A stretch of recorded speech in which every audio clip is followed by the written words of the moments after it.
Alrighty, I just wanted to start by showing you a couple of things that are scheduled for Monday in Seesaw and discuss some of the tools that we'll be using. So one of the activities is this 2D shapes activity where the students have to color code the shapes depending on how many sides there are. So I will do this as a sample student.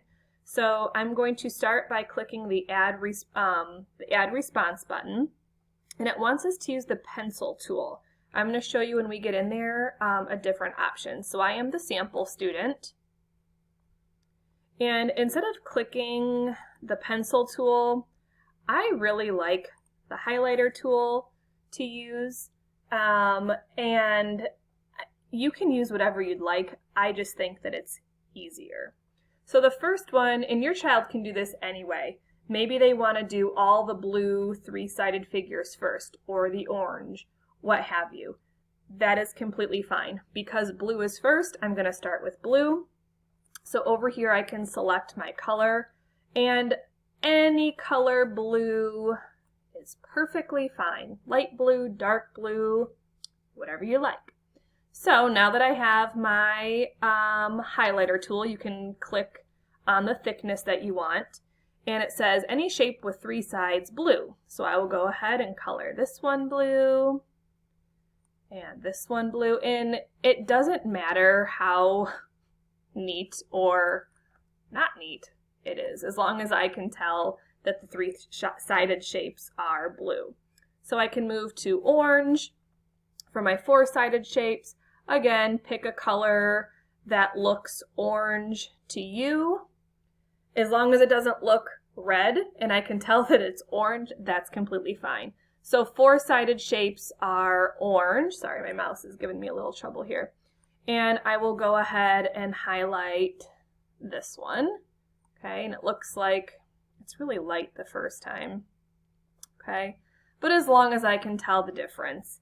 Maybe my red, I'll choose like a deep red, and I need a six-sided shape. So 1, 2, 3, 4, 5, 1, 2, 3, 4, 5. Where's my six-sided shapes? Here we go, up here.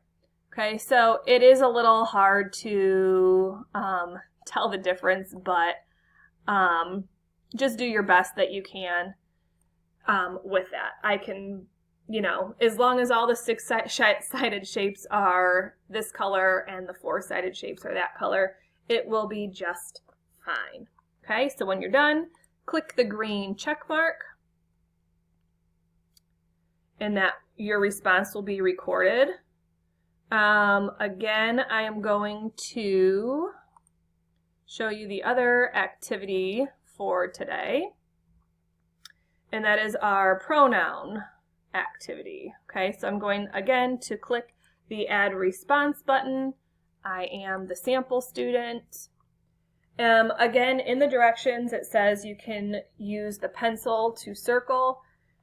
If you or your child like the highlight tool, that is completely fine. Please use whatever is easiest for you. I know sometimes when we circle, it's not neat.